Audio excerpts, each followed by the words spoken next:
What is going on? It is Friday, March 24th, 2023. This is Moose and Keith. Moose will join us in just a few moments. I mean, where do we start? Where do we go to? It was a magical night. The Sweet 16, you always wonder what you're going to get as you go through an NCAA tournament, right? Because you've got some upsets going on early on in the brackets. Does it affect things down the line? Do we get lackluster matchups? And let's get the dud out of the way. First and foremost, UConn, blew the doors off of the frames of Arkansas. Arkansas looked overmatched. They looked outcoached. They looked outplayed.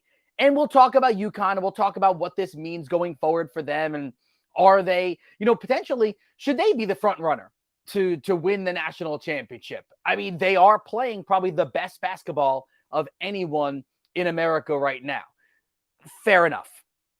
But you had marquee matchups with marquee players and absolutely dominant performances. You had comebacks. It was electric.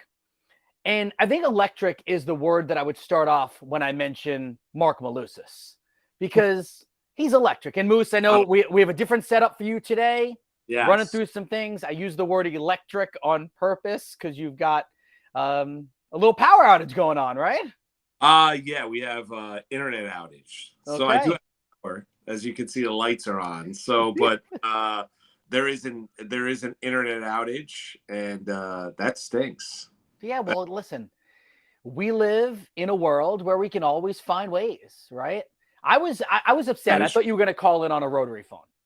No, I understand. I could have done that. My hair's all messed up this morning. But yeah, it could have been a rotary phone, dial in, whatever it might be. I feel bad. I feel terrible that I don't have my normal setup, but I'm here nonetheless.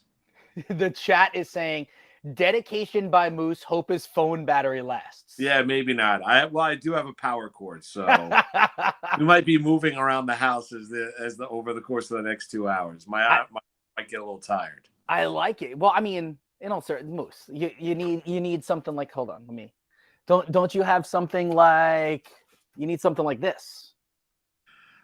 Well, the problem is I left it at WPIX. Oh, all right. It happens. Listen, but you know what you need to do? Actually, I wasn't expecting. Look, you see the t-shirt, Shrug Life, okay? Yes, there you go. A weightlifting shirt. Very nice. So this is essentially a workout for you today. Remember this, and we're going to do a whole bunch of stuff. Obviously, we're going to talk NCAA. I want to dive into the world of player empowerment. And I know I was texting you before time. I think there's something happening right now with social media with player empowerment, and we're going to talk about that. But Moose, from a workout standpoint, think about it. Start in your right arm, right? And when that gets a little bit tired, then shift to your left. Try to balance it so that the whole 2 hours you're getting a workout here. That's true. It's, as Nick Durst said in our chat session, it's an arm day. Yes. So starting with the right, then might move to the left. Yeah. I don't know. There's going to be a lot of different looks over the course of the next 2 hours. We're all looking forward to it. We are. I'm sure you are.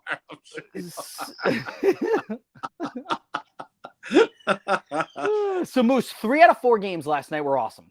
Let's start with UConn. Just the way I kind of opened up the show when you were hopping on is kind of get it out of the way. UConn dominated Arkansas, and I think now there is a case to be made that maybe UConn's the best team playing right now. Like, they're the hottest team right now. They've seemingly got everything going for them in the NCAA tournament. Yeah, or Arkansas a little bit of the Vegas flu. I mean, they were just downright terrible. But did it not play to form? We talked about the Razorbacks and Eric Musselman, who likes to manscape, as we just saw after their their 32, second round victory to get themselves to the Sweet 16. And the coach went shirtless and was celebrating with his team after they knocked off the Kansas Jayhawks. I would say this. I mean, Arkansas was also one of those teams that we talked about beforehand. They're good enough where they can beat anybody and they can also lose to anybody. And I think it kind of played to form last night. Like, you and I both love UConn in the game. I think the line was 4. We all talked about the strength of the Huskies this year. They've been remarkably inconsistent. The thing that would look at, and if you never watch UConn all season long, you say, well, how the hell does this team lose? with, Hawkins shooting the way he can shoot it, as pure of a jumper as there is in college basketball. Sanogo down low is an absolute beast on the boards. We've talked about Danny Hurley being tight in times. Yeah, I just don't want to overreact. Like, I think there have been times in this NCAA tournament where you and I both liked FAU yesterday plus the points. I think there was an overreaction to what Tennessee did against the Duke Blue Devils. And now all of a sudden we saw the limitations of the Tennessee Volunteers. And now there's going to be a little bit of an overreaction to what UConn did against Arkansas. I'm not trying to knock the UConn Huskies. After all, I do live in the state of Connecticut. Mm-hmm. I do like Danny Hurley. I think they're an unbelievable team. I think, for all intents and purposes, I think if they play, going to beat the Gonzaga Bulldogs and get themselves to a Final Four. However, I think yesterday's performance against Arkansas, as dominant, was a credit to UConn and also Arkansas form. Yeah. To what they've been all season long. Like, they laid an absolute dud, in a bad performance. I mean, that game was over minute mark of the opening half. The game was over. I mean, to the point where you even had the broadcasters on the game that were like begging when, they went on like a 13-3 run at one point in time. They were still down like 16 points. Yeah. And then UConn comes out and Hawkins drains consecutive threes, and all of a sudden they're down 22 again and the game is over. So, and it was over even before that. The Huskies are a really good team, Keith. Now they seem to be putting it all together. They seem to be playing like the team they did earlier on in the regular season. Similar in nature to what we've seen from the SEC tournament. And, Texas has rounded into form. Like, teams now, when you look at it, that can conceivably connect. But I think UConn, obviously, their dominance, but I also think it's a kind of a knock on the Razorbacks as well, with John in the presence last night. Yeah, if we're going to call this an appetizer, like a meal, that would be the appetizer of the meal. And then your dinner were the other three games. I think we'll start chronologically. So we go with the Kansas State, Michigan State game. There were people in their fields and speaking, hyperbolically, I think that's a word, that this was one of the greatest games that has ever happened in college basketball. Yeah. I don't know. Like, I would really have to do a deep dive and figure out where this would land in that landscape. But I can tell you this, it was thoroughly enjoyable. Noel is ridiculous. Tyson Walker hit some big shots. Hogarth hit some big shots. Like, this was a back and forth game that had so many layers. And I was trying to pick out like the moment of that game. Because a lot of times in games like that, you come up with like, what's the moment? I thought Tyson Walker hitting the layup to force overtime was a moment. Was the moment Noel waving off coach and throwing the backdoor lob? Is that going to be the lasting moment? Yeah, it might be. I mean, it might be. I mean, it also might be when, Noel comes back in the game and hoists up that three when they're down three off of 1 foot. Yep. That was another moment when you look at, Marquise Noel last night for Kansas State, who, by the way, John Calipari, after they knocked off Kentucky, should have said his name instead of the little guy from New York City. Marquise Noel he called him and apologized, apparently. No, I know, but still at the time. I mean, it's still like, disrespectful, yes. Yeah, it is. It's disrespectful. It was also, and I know he walked it back when he met with the media, but when Tom Izzo, after the game last night, is talking about some of the lucky shots that Kansas State hit. And then this was getting interviewed by CBS, right after the game when they do that one-on-one interview before he went and met with all the media behind, the court in the interview room and met with the national media. Then he gave all the credit, but talked about lucky shots and that Michigan State didn't play their A game and all that. He gave a lot more credit to Kansas State afterward. I thought it was a bad look for Izzo and I understand it's emotional as well. I get it, but you're a coach and you're Tom Izzo and you've won national championships and everyone knows if it's March, it's Izzo time and it's the Spartans. Noel was the best player on the court. Like and it wasn't even close. And you're looking at a guy that's like what, all of 5'7", 5'8". He's listed as 5'8". That's probably generous, but yes, listed as 5'8". Right. I mean 5'8", right. And he can get the edge, he can get the corner. He, unbelievable vision when you look at his passing. the game really changed when he went out with that ankle injury and you saw him getting taped up, and then he was doing kind of those ladder moves, Keith, that you do on a day in, day out basis to check the stability of his ankle on the sideline before he came back in the game. That was really kind of the turning point, because there was a point there where Kansas State missed a dunk. They could have went up by 10. And Michigan State then goes on a little bit of a run. In the middle of that run, Noel leaves with the ankle injury. And then Michigan State actually takes the lead in the game. Like, if Noel doesn't get back on the court for K-State, Michigan State's in the Elite Eight. Like, and that game doesn't go to overtime. That's how important of a player. Their offense looked awful without him on the court. But you mentioned as far as a statement thing, yeah, that got me out of my seat at WPIX when he throws that, and not just the dunk, but he does the reverse. He does the reverse dunk as well. Like, it was the thing of beauty. His performance was amazing, was utterly amazing. And the highlights of Noel, obviously the 19 assists, it breaks an all-time record in a singular game in the NCAA tournament. How about the fact that on right before the lob, he looked towards, and they caught it on camera, and they asked him about it afterwards. He's like, oh, I got to be careful what I'm saying. They caught it on camera that he looked towards Isaiah Thomas, the Detroit Pistons Isaiah Thomas, who was there as a Michigan State fan. Someone, I won't say his name yet. And he said, you better watch this, and I got something for your friend too. Not realizing that Mateen Cleaves was the person sitting next to him. He didn't know who Mateen Cleaves was. That shows our age, by the way, that these kids don't even know who Mateen Cleaves was, and he led them to, was that the 2000 NCAA championship? I think it was 2000. You might be right. I forget about, I mean, Mateen Cleaves was a great Michigan State player. There were a lot of smart last night watching. Yeah, Mo Pete, Steve Smith. At Madison Square Garden. Kirk Gibson was there.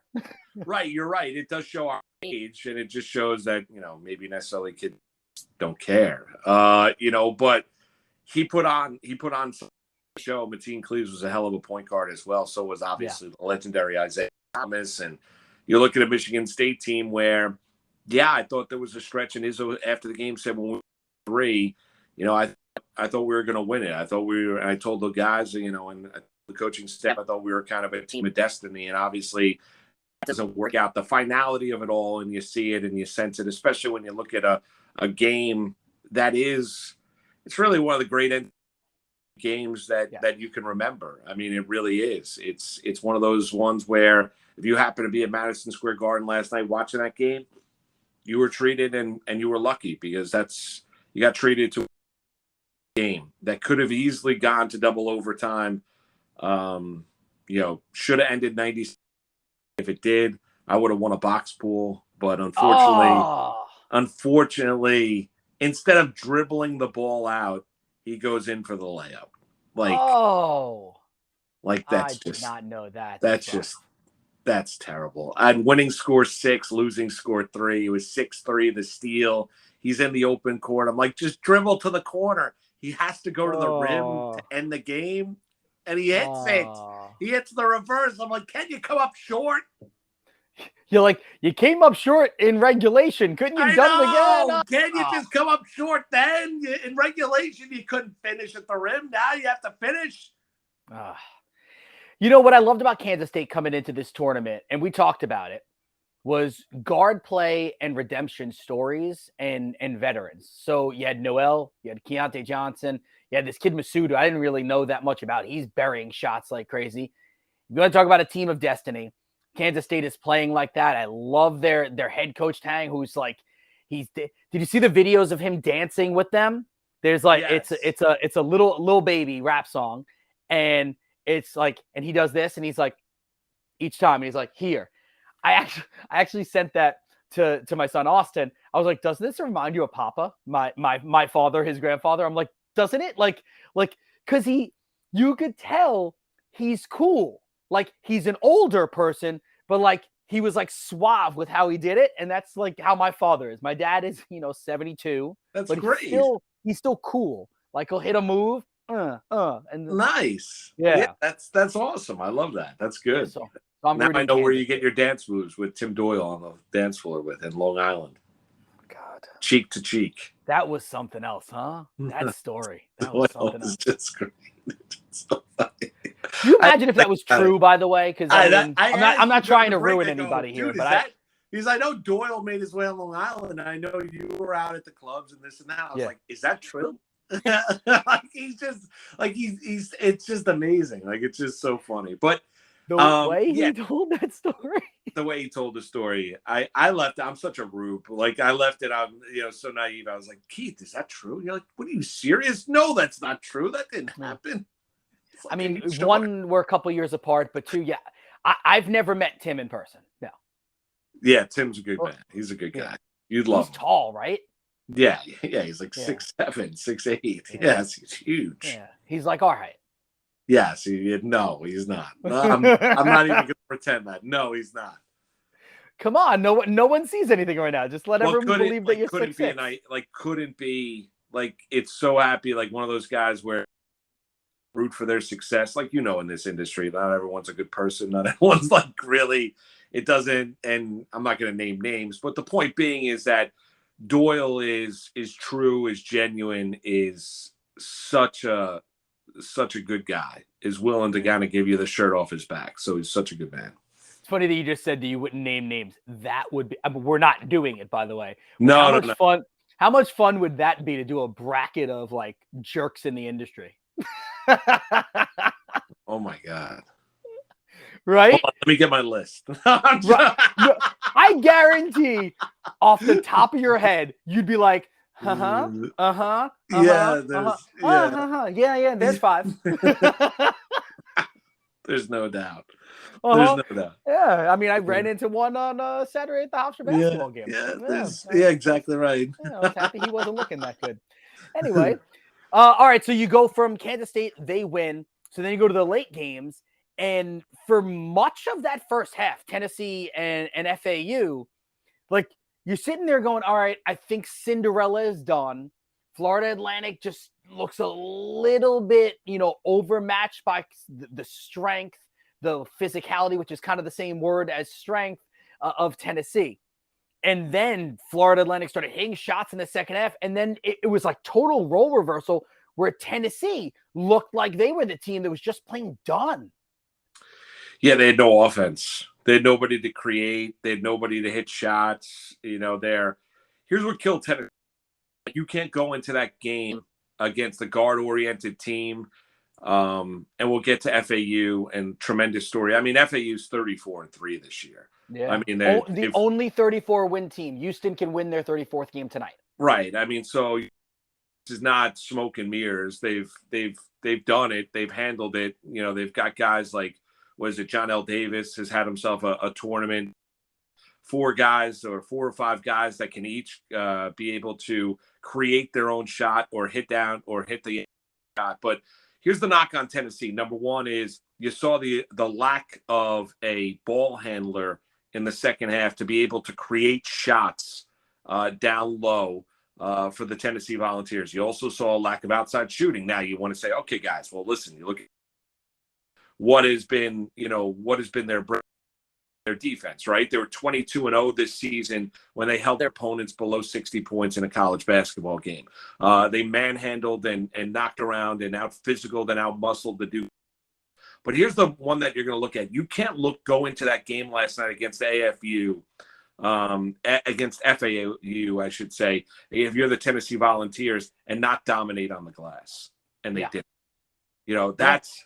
If you're the Volunteers with the bigs that you have were defensive-minded players, you have to absolutely clean up the glass, and they didn't. How many second chance points did the Owls have? When they were down, I think they were down 4 in the second half in the midst of that 20-4 run, Keith, and they hit back-to-back threes to take a lead, and the Volunteers really had little to no answer whatsoever. Rick Barnes has only made it to one Sweet 16 and one Final Four over the course of his career. He gets Tennessee. And now, listen, I wasn't expecting the Volunteers to be in that game last night, but give Jim Root credit. He hopped on yesterday. He said, I like FAU. Not only do I like FAU to beat Tennessee, I think FAU is going to beat the winner of the Kansas State-Michigan State game. And we'll see that tomorrow at Madison Square Garden. But this Owls team is for real. They really are. And that second half, the wheels came off for the Vols. They looked, as you mentioned, exhausted. They couldn't answer the run for FAU, and they couldn't generate any offense whatsoever. And we screwed up, by the way, because while we were just talking in general yesterday about that game, we both agreed that plus 5.5.5 was the way to go for that game, right? We were going to take FAU plus 5.5. And then when we did the parlay, we took Tennessee on the money line. We hit 3 out of 4 legs on the parlay. Yeah, that makes no sense. Yeah, had we done the plus 5.5, everyone. Yeah, we should have just taken FAU plus the 5.5. Right, because we even remarked that Tennessee doesn't score enough to blow a team out.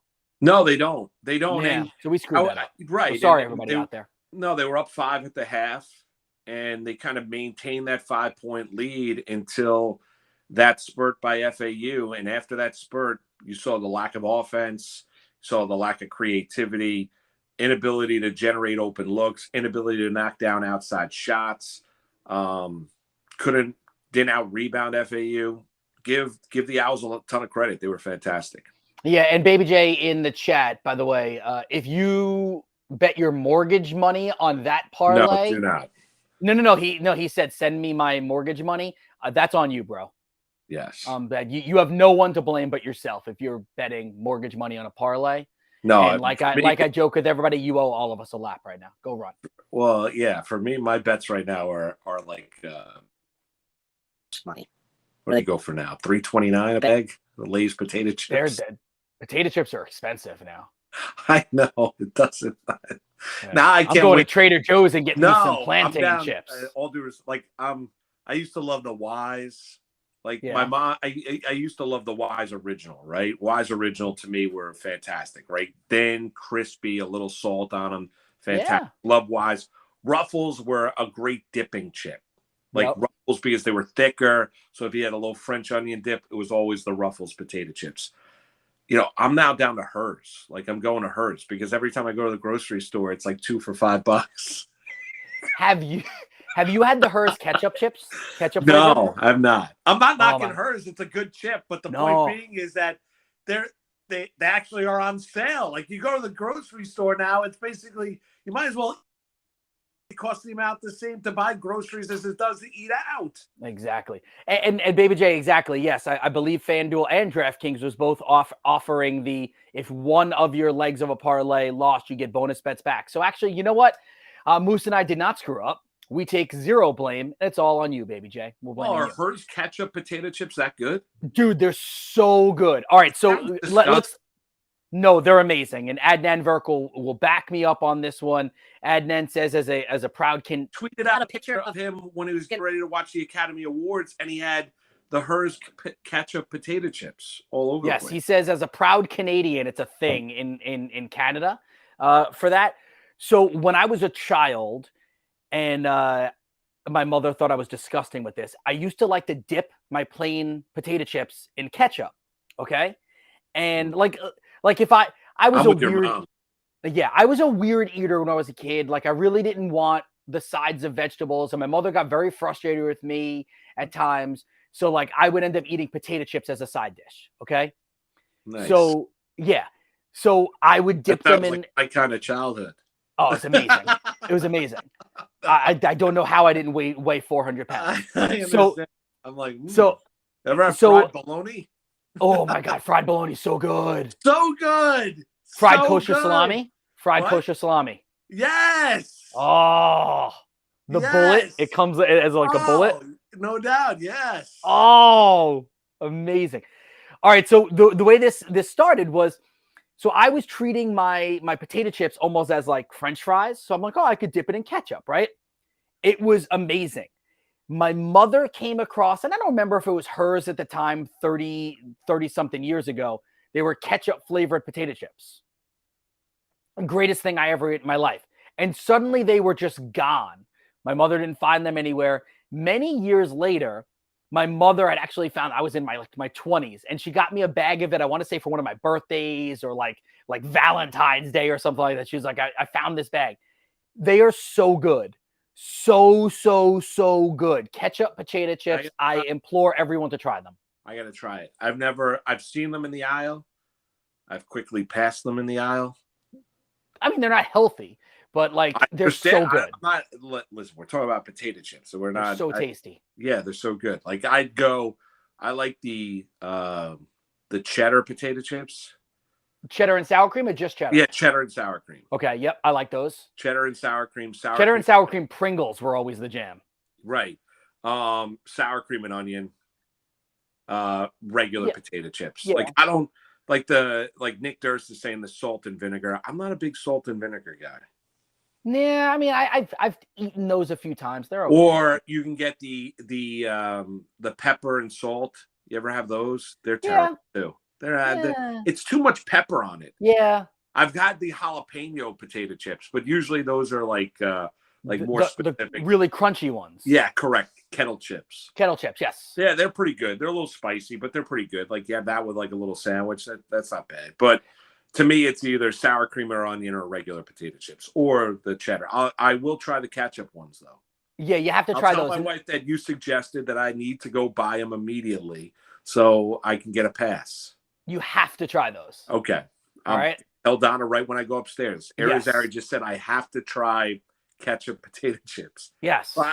It's like a whole pass. I think so. I think that's what you were just given. She knows you work out all the time. I just got a whole pass to eat ketchup potato chips. I love it. Got to do it. If you go Doritos, what flavor are you going? I like the regular. Yeah. There's like the big contingency of like, are you the nacho cheese guy or are you the Cool Ranch guy, right?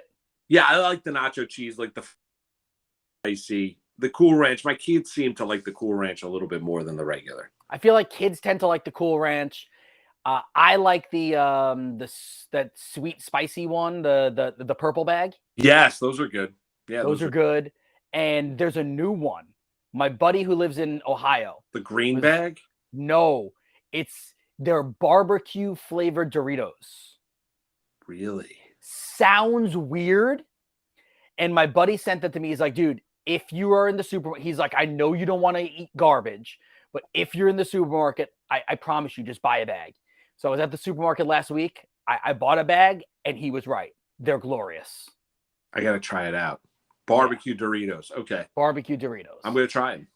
Yep. So you got barbecue Doritos and ketchup potato chips. Those are your two hall passes. I'm in. Yeah. Amazing that's what you're using your hall passes on. It's going to be it. Yeah, that's it. That's what it's come down to in my life. Yeah, right? You're like, you want to go out to the bar? Nope. I would like to eat some Doritos and ketchup potato chips. I'm not looking to go out. Can I watch a basketball game and eat some barbecue Dorito? That's my whole. All right, Gonzaga, UCLA, the only game that we didn't get to yet. And by the way, let's tease ahead to what we got going on a little bit later. So we do have Todd Zola joining us. He's Master Ball, RotoWire, ESPN, fantasy baseball analyst. A lot of people are having their fantasy baseball drafts this weekend. We have already done a bunch here at the network. Moose was in one. Ernie was in one. I believe Scope was in one as well. So we got a bunch of the drafts going on for us. You guys all have your drafts going on this weekend. Baseball season starts next week, next Thursday. So we'll try to help you out there. And while that one is going on, I just want to tell people too, we have the chat going. Clearly, if you guys have fantasy baseball questions, don't put them in right now because they're going to get lost in the sauce. Like we're going to forget them.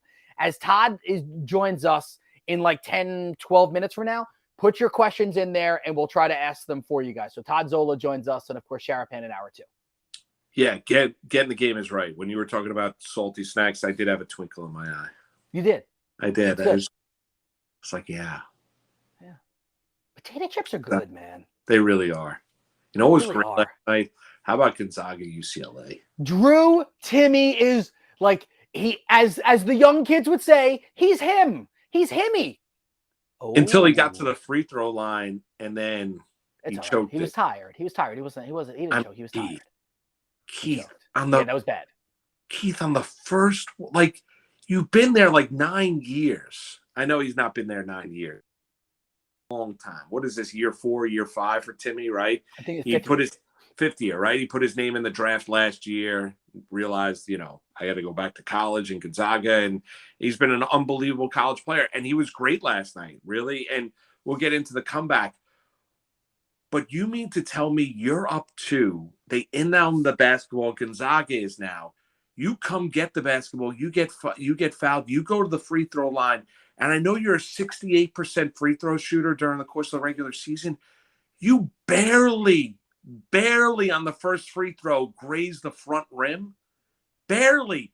And then on the second one, you knew it was going to happen, Keith. Like, you've watched enough basketball. Your boys play basketball. You've been around the game. You're at Hofstra, and here's the deal. Like, you knew the second one and going to overdo it because he was short on the first one, and he hit the back iron. Yep. Overcompensation. And then UCLA comes down and hits the three and takes the lead. And up 10 with 2.5 minutes to go. The roller coaster ride of that game. Gonzaga being down by 13 at the half. And I had people texting me, told you, see, UCLA, they're going to run Gonzaga out the building. And I wrote back to one guy who was saying this to me. I said, you realize that this isn't the style UCLA plays. This is Gonzaga style, and they're not hitting their shots in the first half. So what happens when Gonzaga does start, or if they start hitting their shots in the second half? It's not going to happen. Boom. Gonzaga goes on a big run. Like, Gonzaga, there's a reason why Gonzaga is the number one scoring team in America.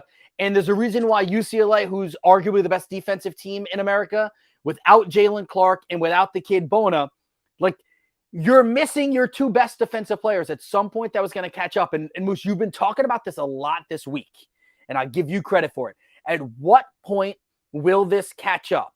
And you had thought there was a chance it was going to catch up last night, and it clearly did, because UCLA, they couldn't make stops, and then they couldn't get baskets either. 11 plus minutes without a field goal for UCLA. But then they take the lead, like you said, on the Amari Bailey three-pointer, and you're like, oh my goodness, is this what's going to happen? And then I love the fact that Gonzaga and Mark Few calls it the Jay Wright play, because we can go back to when Chris Jenkins hit the game-winning shot to win the national championship 5, 6, 7 years ago against North Carolina. Just that it's such a cool concept for a play. The guard or whomever it is bringing the ball up, and as you pass the ball, you kind of brush past the defender just to give that little glimmer where Strothier can boom buckets. Right, which and is that when Villanova inbounded the ball, they had like 5 seconds or something like that, right? I mean, it wasn't all that long. It was faster, people, right, and people got on Roy Williams where, why didn't you pressure the ball and cause them to take a little bit more time? Now, North Carolina in that game, if North Carolina wins that game, I would have won a bracket. It would have been a nice chunk of change. So I was a little disappointed by Jenkins hitting that three. And Marcus Page's big-time three, the double clutch, is probably one of the great NCAA tournament shots that never gets talked about. Oh, it gets forgotten about. You're right. Completely. And it was one of the – I mean, to go back and watch, and the difficulty on the Marcus Page shot was utterly ridiculous. I mean, it just was.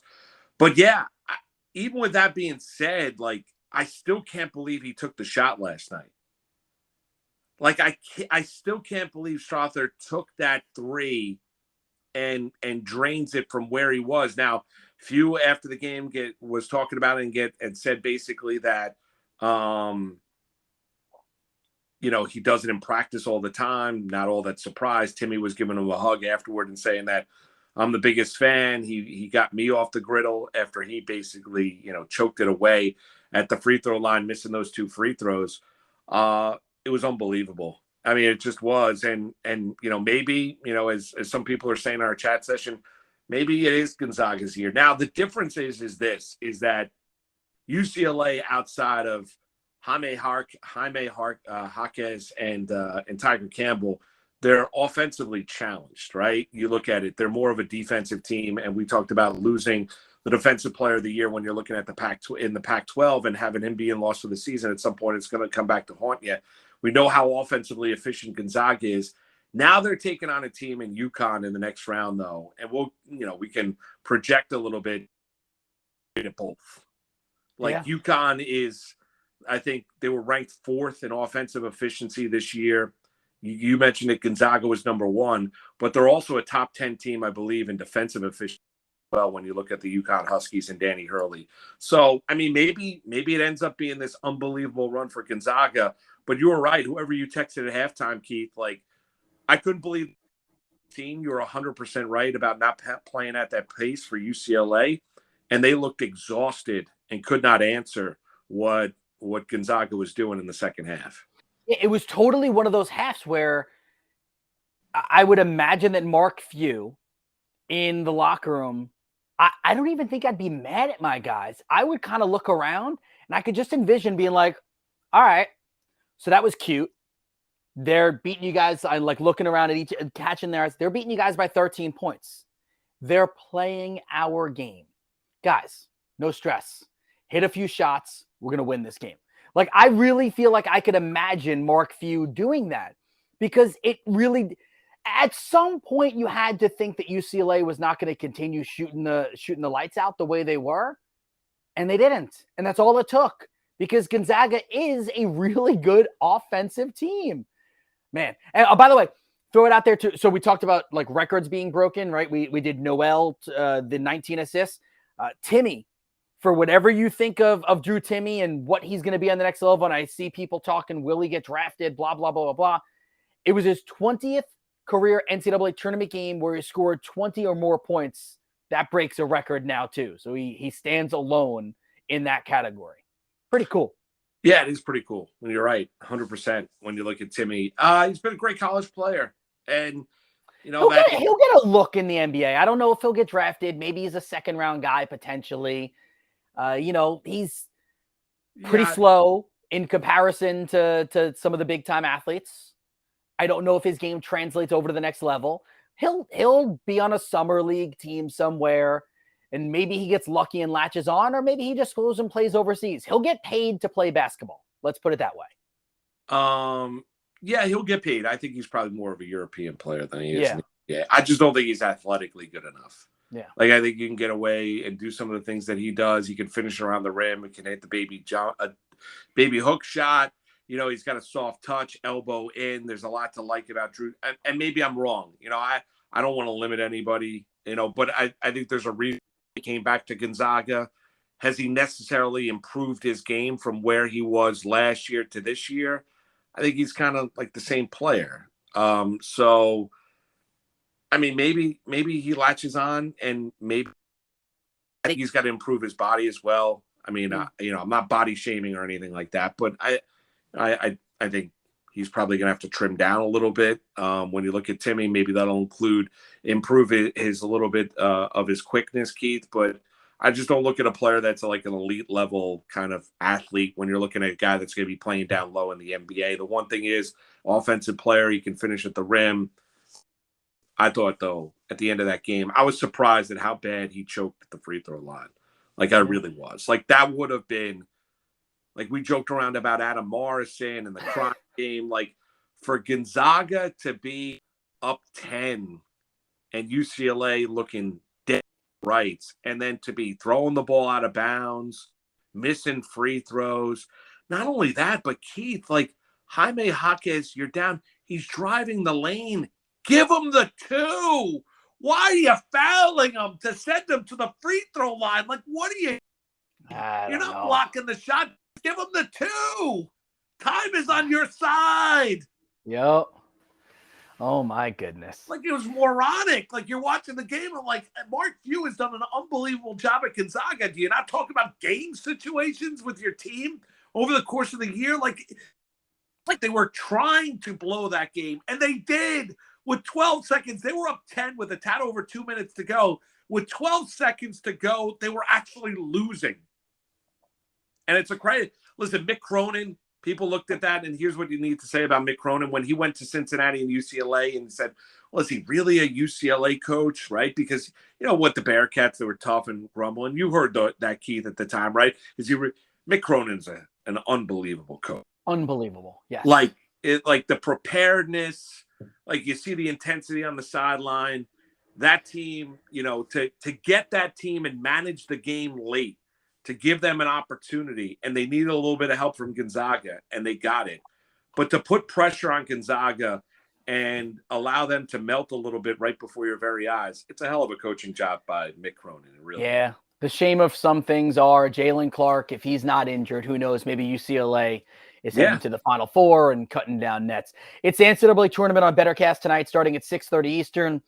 Watch the Sweet 16 and compete in our real-time Q&A contest on the Bettor Sports Network app. You can watch, you can play, you can win prizes by answering predictive questions about the games while having fun chatting with our community in real time.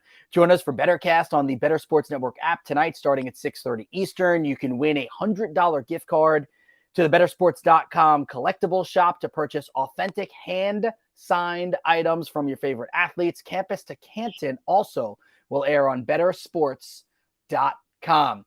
He is Mark Malusis. I am Keith Irizarry. It's Moose and Keith. When we get back, we're going to switch gears just a little bit as everyone's kind of ramping up, gearing up, getting ready for your fantasy baseball drafts this weekend, maybe Monday, Tuesday, Wednesday as well. Got a great guest coming up in Todd Zola. He will join us, answer all of your questions. Keep it locked right here on Bettor Sports Network. Lunch Money with Kyle and Ray. Weekdays at noon Eastern, presented by FantasyGuru.com. We're talking catchers. And Ray, as we jump into this position, traditionally, this has been a position that you kind of say, well, there's like 2-3 guys and the rest is just junk. And gosh, I'm in a 2-catcher league. How in the hell am I going to fill 2 spots, in this 12-man league? And oh, it's such a struggle after the 8th catcher. Like, fair to say it's different now? I mean, I know it's not great, but it feels like the best catcher pool I've seen in a while, like at least a half decade in terms of, wow, we've got some hitters, we've got guys, and I know they're not exclusively catchers, and the DH is helping, certainly, but it looks like we're going, 10, 12 deep at least of feeling good about catchers, I think. I tier the players at positions because I think that's a really good way to look at them. And when you tier players, you're basically putting guys that are likely to produce similar levels of production in the same tier. One guy might be batting average, one guy might be home runs, that kind of a thing, but basically the same end result value-wise. I have 2 guys on the elite tier.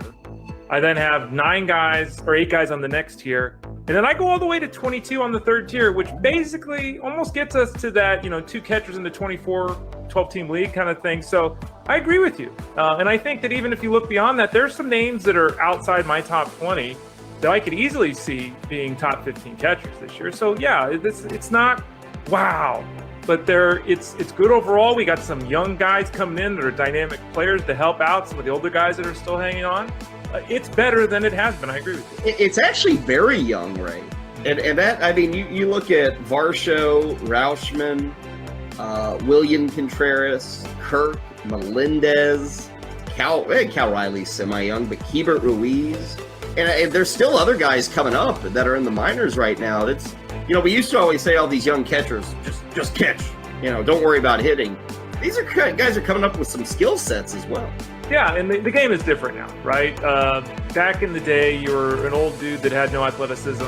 You were good at blocking balls, and we hoped you'd pop 15 home runs, right? That was kind of the MO. Now it's different. Now we get more athletic guys. It's not that, you have to be some dumpy, slow guy catching. You can be an athletic player that can play other positions, as you noted. So I think the youngsters are bringing more athleticism, kind of like the tight end position in football, right? It's like there is more athleticism at the tight end spot than there was 25 years ago. I think it's the same way at the catcher spot. Make bets and follow your fantasy team while you buy, sell, and trade collectibles in real time. Only on Bettor Sports Network. Deep when your brain goes numb, you can call that mental freeze. Moose and Keith on Bettor Sports Network. That's right. We are back. He is Mark Malusis. I am Keith Irizarry. We welcome in Todd Zola, fantasy baseball analyst. He works for Masterball, RotoWire, ESPN. You can catch his work all over the place. Todd, how you doing, man? How's everything? Doing well. Got back from Tout Wars earlier this week and lost you there for a second. No. We've lost Todd's audio. Gonna try to get him back. There you go. Gotcha. Very interesting. I don't know what just happened. All right, Ernie, tell Todd just to log out and log back in. Let's refresh Todd and see if that'll fix it. No worries. Hey, it's the world that we live in. Moose Moose is actually, on a rotary phone. We've already said that before. Dude, it's been a disaster in the Malusa's household. Did I tell you? Can I just stay before we get Todd back? Yeah, on? while we wait for Todd, let's do story time. Story time with Moose. So can I tell you story time with Moose? So I off at school yesterday morning, and I'm coming back home. Stopped off at the Donut Delight, the place I usually get coffee from. Like, I don't get coffee. And I noticed like my mailbox filter. Like, and this is like, we moved into this house and the old mailbox was terrible. Like about 3 years ago, I bought like a wooden post and got a new mailbox, stained it. Yeah. My brother-in-law and the boys helped me put it in and stuff like that. So it was great. Loved it. Someone hit my mailbox. Like with their car, or you think they hit it with a bat? No, with like my car, like there's a huge crack down the middle of the thing. And it's like, now it's like cockeyed. Do you have a Ring camera or something? Could you kind of figure out? No, not at that. No, because it's by the road. So we're you have one of those. Oh, okay. So you're on one of those where like mine is like on my house. Yeah, no, it's not. Okay. No, it's not on my house. No. So I have one. It's by the road, and we're in a back lot. So gotcha. We're behind. But someone hit it. That's frustrating. So now what are we gonna do? Nothing. Like, I don't know. Do you need me to come up there and fix it? I'm angry. Right, but remember, I'm very handy. I can come up there and fix that for you. Can you come by and fix it? I mean, I'll tell you that when we redid all the pavers and everything in the front of my house, instead of the mailbox like being on the house, I put a post in. I drilled. I did everything. Yeah, leveled it. It was perfect. Keith, what do you charge? What would it cost you? I told you steak. All right, I'll make you a nice steak. Steak and maybe some smashed potatoes. You got it. Absolutely. All right, we got Todd Zola back. Todd, you like steak and smashed potatoes? Yes, but my doctor doesn't like me to have it. All right. So if you were going to go to Moose's house and you had to do something handy for him, like do some yard work, whatever it is, and he was going to make you a meal, what's your meal of choice that you want Moose to cook for you? Well, this looks like it can do yard work. Listen, it's TV. We can tell people anything we want. You know what? I don't know. Maybe a grilled salmon and vegetables. How's that? Oh, that's good. Just in case my doc's listening. Yeah, that's happening. Yeah. And if the doctor wasn't listening, probably not. I'm not the biggest of steak people. I'm more of a fish and poultry guy. Okay. But yeah. So we'll whatever you want to grill up's good with me. A burger's fine. I'm easy. I didn't get like this eating, rice cakes and salads. Well, let's start. What's the best advice you give to those that are going to be drafting this weekend? The best advice: keep up with the news because it's happening fast and furious. So you can. I mean, nowadays it's easy with the little phone there. Keep up with the news, and don't get married to any one approach just because it's such a wide open year that you got to be flexible and ready to adjust to what the room is doing. You can have an idea, but there's just so many ways to do things this year that you can fall behind. If you force yourself to do what you want to do, it might not be the best plan. How does your mentality change if you're going into a draft and it's a snake draft or if it's an auction draft? An auction draft, they both require reading the room. However, the auction draft, you're not going to leave money. You don't leave draft picks on the table, right? You can leave money on the table. So in an auction, you really need to have a plan so that you don't leave budget on the table. And that's sort of the otherwise, it's still roster construction, player analysis, but I like to use a tier. I like to have a target amount I want to spend for my 14 or whatever number, 23 for the full league spots, depending on the size of your league, and adds up to 260, the normal number. And I put players on that line, and once I see that, maybe I have a $25 line and there's no more $25 players. I take $5 off of a line, make it a $20 line, and add the $5 elsewhere, and keep like looking at that in concert with my tiers, so that I'm not going to be leaving money on the table. If I have a $40 tier, a player, and didn't buy a $40 player, then I'll take that, make it a $30 player, and redistribute that $10. And that's, you don't have to worry about that in a draft. And the other main difference is in a draft, you're forced to have a really, really, really good player and have a really, really, really bad player, because that's what a draft does. In an auction, you can do that. You can have a lot of really good players and a lot of really bad players, or played in the middle. So you have to decide what you want to do there as far as, again, reading the room. Are you willing to spend the drunken sailor early portion or wait for the more calmer middle section? All right, when you look at this year, position player and a pitcher, is there someone that you think is setting up for a great fantasy year, position player wise, and who do you think, who would you fade? Who is somebody going into it, when you're looking to say, I'm just not liking how it sets up, whether you think it's, past his prime, whatever it might be. It's no one wants to talk about the first round, but I am ahead of the field on Bo Bichette this year, I think. So whereas other people are taking other players in the first round, I'm all over Bo Bichette in the first round this year. So am I, by the way. I was talking 2 days ago about him as a potential AL MVP. I love them on the futures market there. Yep. Yeah, I think he can take advantage of the steal, even though, his success rate was really great previous to last year, stolen base wise. Then last year it fell off the table. I think he can be helped by the rules, and I'm looking for more consistency. I think there's more pitchers that I'm avoiding than there are hitters. I'm watching Spencer Strider every time he pitches. I won't be rooting for him for my team. I don't think he's going to get the innings. He'll have the ratios, but I don't think he's going to get the innings needed to warrant where he's being drafted in places where in the high stakes there, places where I've seen where he's being drafted. I think that's really high. Now, Kevin Gausman on the other end, I think, is being underdrafted. There, people are scared off by last year's high BABIP, which was historic.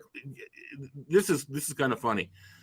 He had a 363 BABIP. Okay, it was the 41st worst of all time. Okay, the last time it was that low was 1918. That high was 1918.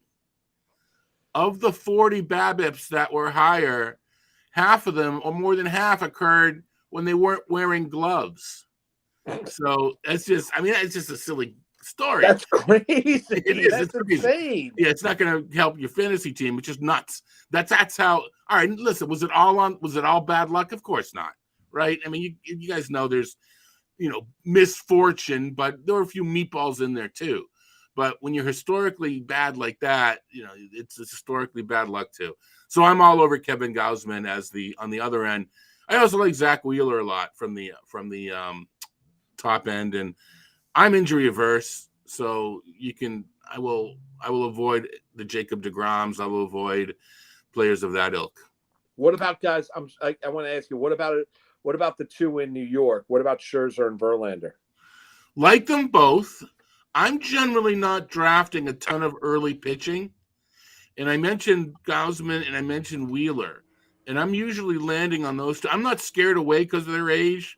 They're just not, they just haven't, people want them more, or I'm getting a better deal on the other two. But I'm not scared away. At least Scherzer. Verlander a little bit. Again, talking historical, what he did last year was just plain silly. And can he do it again? Man, I don't know.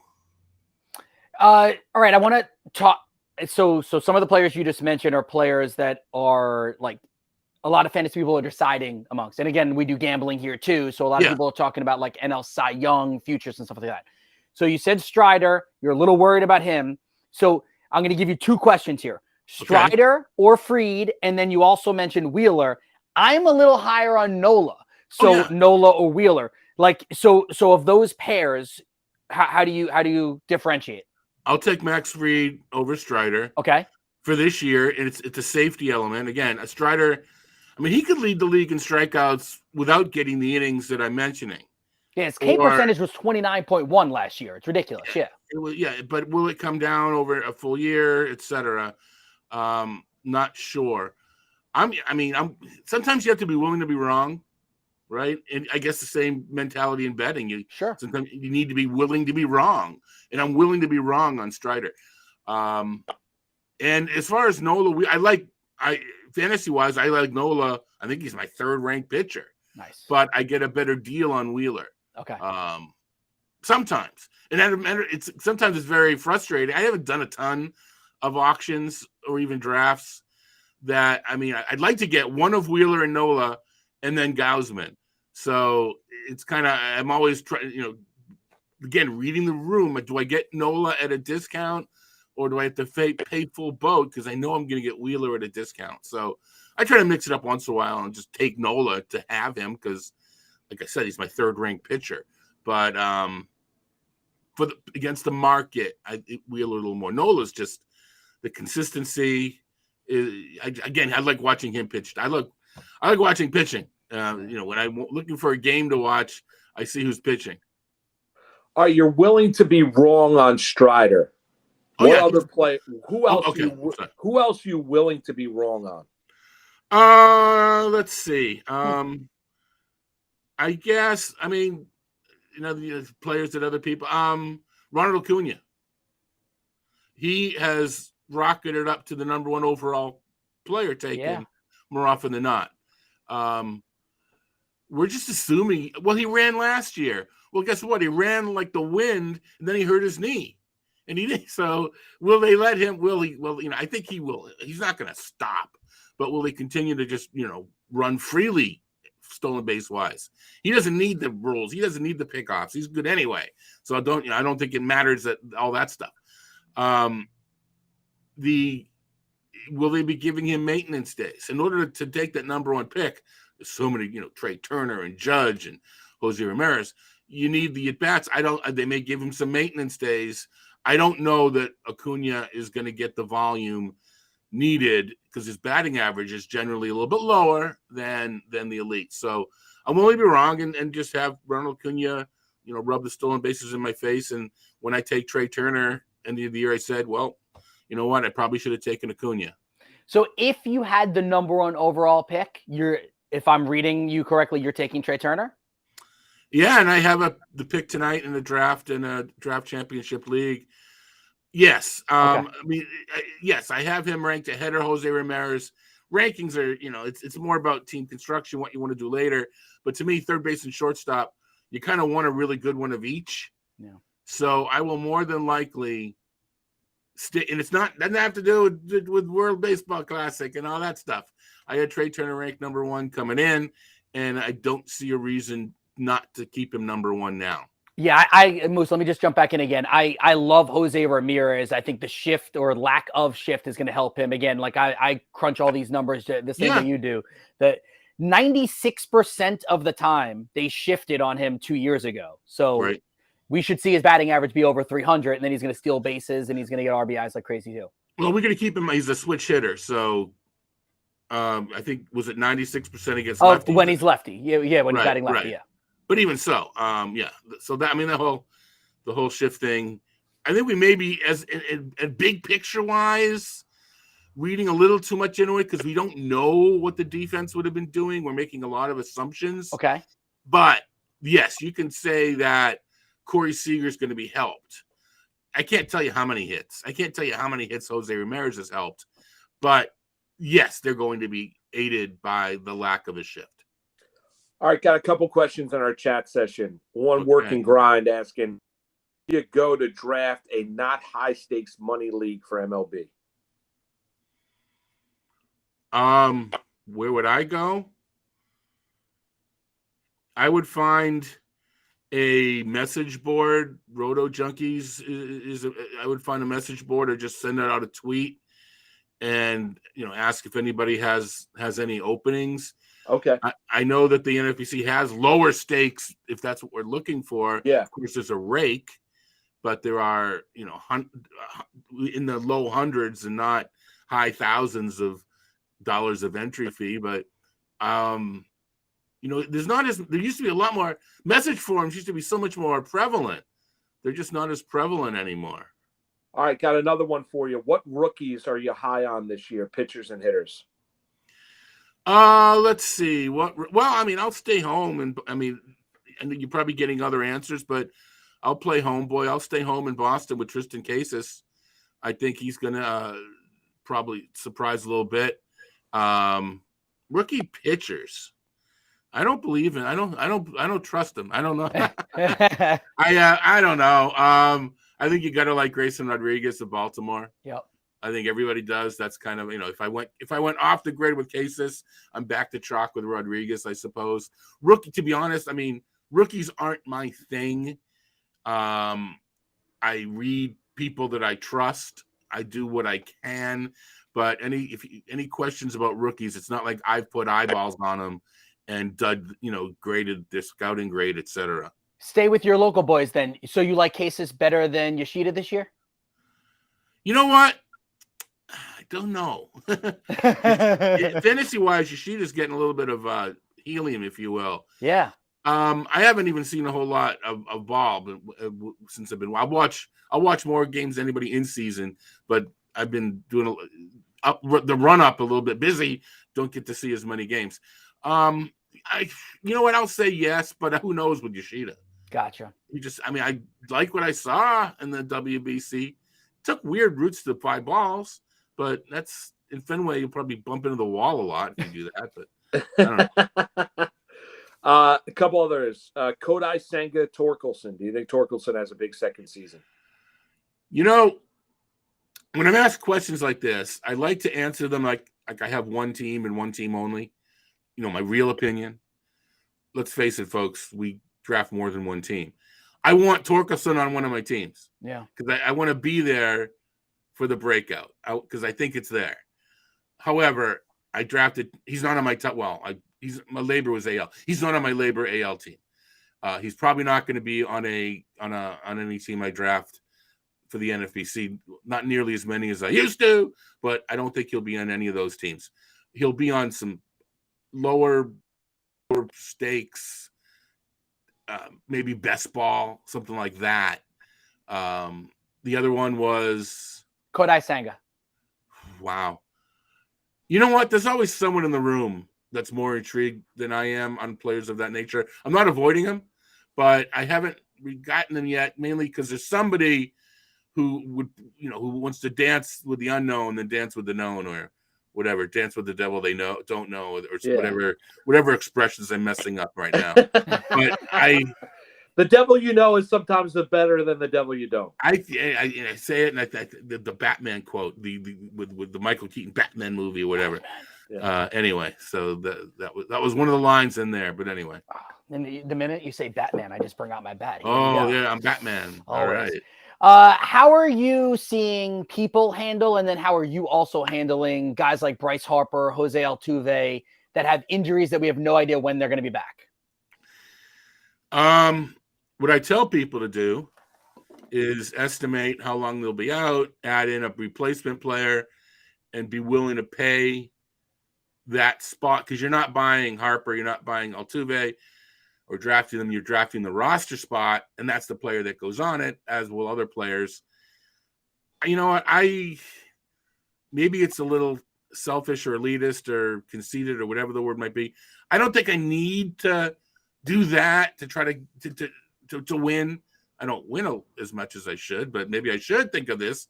I don't think I need to get draft Altuve cheap and then backfill him with, I don't know, Joey Wendell or someone like, some nondescript middle infielder. But that's what you need to. That's if you're looking to figure out how to do it, but you kind of have to know how long they'll be out. Harper, I think we're in that phase where there's positive news, but people are like misinterpreting it as, he'll be back tomorrow. No, he's just doing a little bit better than we thought. Next week, he could be back to slow again. So let's not suddenly think Harper's coming back real soon. It's encouraging for sure, but I've seen him jump up just because of the news that he's ahead of schedule. He's hitting whatever his batting practice, whatever it might be, dry swings, whatever he's doing, a little bit ahead of schedule. We got more questions in our chat. Let me fire them out at you. Yeah. More likely to bounce back for a huge year. I'm going to give you 3 guys. Can I guess who they are? Yeah, I'm sure you probably could. Giolito, Barrios, and Rogers. Anyway. No, Jimenez, Robert, or Wander Franco. Of those 3, which do you think is the most likely to bounce back? Eloy Jimenez, I assume. Yes, Yeah. correct. Yeah. Robert, I'm scared about. I don't know how much. I think he needs to run to be worthy of where he's being taken. I don't know if it's a Franco bounce back. It's just stay healthy and do what he's supposed to do. I think I think Jimenez is probably the best answer to the question. I think we're looking for a big year if he can stay healthy. Franco, I'm not going to compare him to Vlad in the end of the day, but it reminds me of Vlad, where early on ground balls not hitting for power. It's going to come with Franco. I still love him long term. Robert, I'm the most scared about injury wise, and he needs to run to warrant that top 50 4th round pick. All right, last one from me, Todd. Sleepers. Everyone's always looking for sleepers, and I thoroughly I understand that people you might be drafting with are paying attention and watching, and will see replays and stuff. But who are some of the guys that maybe are underappreciated? They're sleepers, people that we should be looking at. That's my job. I mean, does it hurt me? Maybe, but that's my job. All right, let's stay home again. Adam Duvall. Yep. Fly ball hitter in Fenway Park. I like Adam Duvall as a late hitter. I think in general the Baltimore batters are being discounted too much for last year. Yes, it hurt them with the dimensions, but I think they're being discounted too much. I think you can, Santander, Mountcastle, and Austin Hayes. Pitching wise, I like Tampa's approach. I like Zach Eflin a lot. I like him the second week of the season. Check out his schedule. It's like Oakland, Arizona, something like that. But you got 25 more weeks. But I like Zach. I'm getting a lot of Zach Eflin as a late pitcher. Justin Steele. Everybody's probably saying Justin Steele, players like that. But Eflin's the guy. I just trust Tampa when it comes to pitching. My last one would be this is what you mentioned. I grew up a huge Yankee fan, huge fan of Aaron Judge, but there's going to be a regression. What's the regression for Judge? Is there a little bit of a fear of coming off the year we saw last year from a fantasy perspective? Where do you think the proper spot for Judge, and what do you think his year looks like? Regression or just not giving him the jumpy balls? Yes, that's exactly. That story got lost. I'm saying it's tongue in cheek. I'm not being accusatory. It was a story out there. I think it's a bunch of garble. Anyway, Judge, you got the 2 things. You got the natural home run fallback, and is he going to stay healthy again? Because he wasn't just the best player. I mean, he lapped the field. So there's some buffer. I think I am 3rd or 4th overall right now, and that's sending him back to playing time previous to last year, 640 in that neighborhood plate appearances. He's the upside there if he stays healthy again, even with the 45 homers, he's still the best player in the league. So I think we're looking at mid 40s home runs if he stays relatively healthy. If he can hit 50. 50 that you regret. He had over 60 last year. Anybody else who loses 10 homers, it's a bad year. He's still hitting 50 darn home runs. So is it going to matter facing every National League pitching wise? Nah, I think it's going to be the same. So he's in the top 5. It's just, do you have the wherewithal to move him to number 1? Todd, you're a wealth of knowledge. This was a lot of fun for both of us. And remember, if you can fix Moose's mailbox, there's a salmon dinner waiting for you. Yeah. Wow. All right. Wow. I don't know if that's worth the trip from Boston, though. I'm just saying, how many interviews do you do where at the end of it, you are reminded that if you can do something for one of the hosts, you get food out of it? I probably should just send you the money for a new mailbox. It's cheaper than the flight, and not that are you registered somewhere? I mean, how do we do this? Todd, you're the best. We appreciate it. Billbuff.com. All right, gentlemen. Thank you. Awesome stuff. There he is, Todd Zola. You can get his work over at Masterball, RotoWire, and ESPN. When we get back, we need to dive into day number 2 of the Sweet 16. We're going to break down all 4 of the games, give you quick breakdowns, longer breakdowns, all of that. And Dave Sharapan, Moose's best friend, because they got a chance to hang out yesterday and tell some fun stories. Yeah. Well, just like your appearance. You were great on Bostonian. It's a fun show. Honestly, Matt and Dave do a great job. Oh, they're great. Such a good job. Fun. Yeah, no doubt. Yeah, they're awesome. All right, we'll be right back in like 2-3 minutes. Go grab yourself a drink, whatever it may be. It's Moose and Keith. It's Better Sports Network. Lunch Money with Kyle and Ray. Weekdays at noon Eastern, presented by FantasyGuru.com. Vladdy swings at the first pitch and lines it in right center. How did a guy who was being selected in the first round pretty well everywhere last year, he proceeded to lose 33 runs, to lose 16 homers, to lose 14 RBIs, and to lose 37 points in batting average. Oh, and 184 points in OPS. He went down everywhere. How does that guy, Vlad Jr., still register as the #1 fantasy first baseman? Ahead of Paul Goldschmidt, who won the MVP last season. Ahead of Mr. Freddie Freeman, who does the same thing every year, which is hit .315 with 25 homers and 100 ribbies. Ray, it's like Vlad Guerrero Jr. had nothing to worry about. It's like they thought they were getting him and his dad, as you can see there on the photo. You get both of them when you draft him at #1.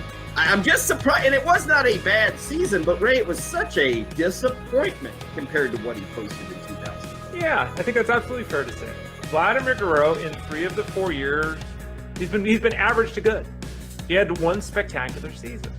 And we keep talking about it and talking about it and talking about it. The positives are the lineage, positives are the skill set, positives are the StatCast data, which everything's like top 5% murders the baseball. The negatives are he has not hit 275 in 3 or 4 years.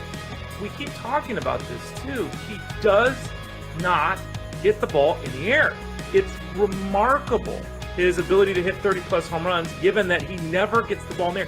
His ground ball rate last year was 52%. Well, and we're asking the question, how is he still #1 at first? But what catches me even more so, Ray, is the overall. I mean, he's a first-round pick overall, and I don't think he has any business in the first round. I look at his profile, and there are so many guys going behind Vlad that just have business in the first round that deserve to be there. Freeman, Machado, Bichette, Rafael Devers, I think maybe Pete Alonso. You put Austin Riley ahead of him. If he gets 310, 30, 190, he's a first rounder. I think the play with Vlad is the batting average. Because he hits the ball monstrously hard, I could see him hitting 320. Can you hit 320 with a 52% ground ball rate? You can, but it helps if you're athletic and fast. And yeah, exactly. And I get it. His hit tool's strong, Ray, and he's good.